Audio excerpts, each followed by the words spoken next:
మన జీవనరేఖ శీర్షిక లోపల 5 యొక్క విశిష్టత గురించి తెలుసుకుందాం ఫ్రెండ్స్. పంచపాండవులు తెలుసు అందరి. ధర్మరాజు, భీముడు, అర్జునుడు, నకులుడు, సహదేవుడు.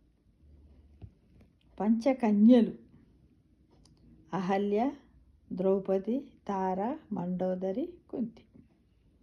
పంచపురుషులు కౌశికుడు, కశ్యపుడు, భరద్వాజ, అత్రి, గౌతముడు. పంచబేరాలు ధ్రువమూర్తి, భోగమూర్తి, కోటమూర్తి, ఉగ్రమూర్తి, ఉత్సవమూర్తి. ఇక పంచగంగలు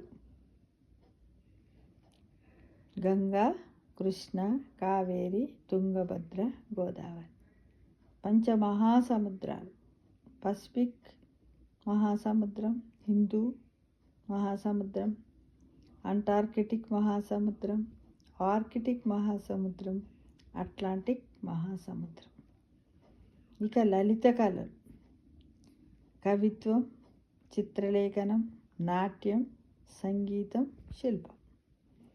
ఇక దేవతా వృక్షాలు మందారము, పారిజాతము, కల్పవృక్షము, సంతానము, హరిచందనం. ఇక పంచాంగం తిథి, వారము, నక్షత్రము, యోగము, కరణము.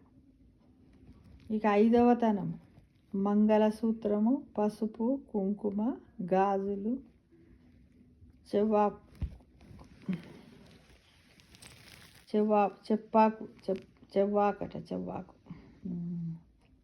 మంగళసూత్రము, పసుపు, కుంకుమ, గాజులు, పువ్వులు 5వ తనం అంటే.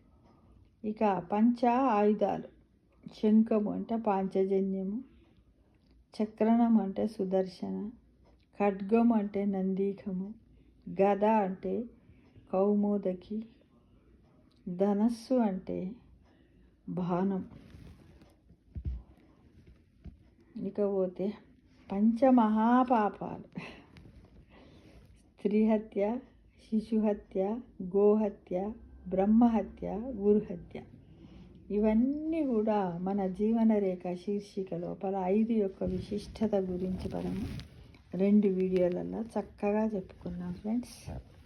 ఇవన్నీ తప్పకుండా మనం తెలుసుకోవాలి. మినిమం నాలెడ్జ్ అన్నమాట ఇవి. మనకు అన్నీ తెలియకపోతే ఏం మాట్లాడలేం కదా. మన పిల్లలకు కూడా నేర్పించండి. Thank you for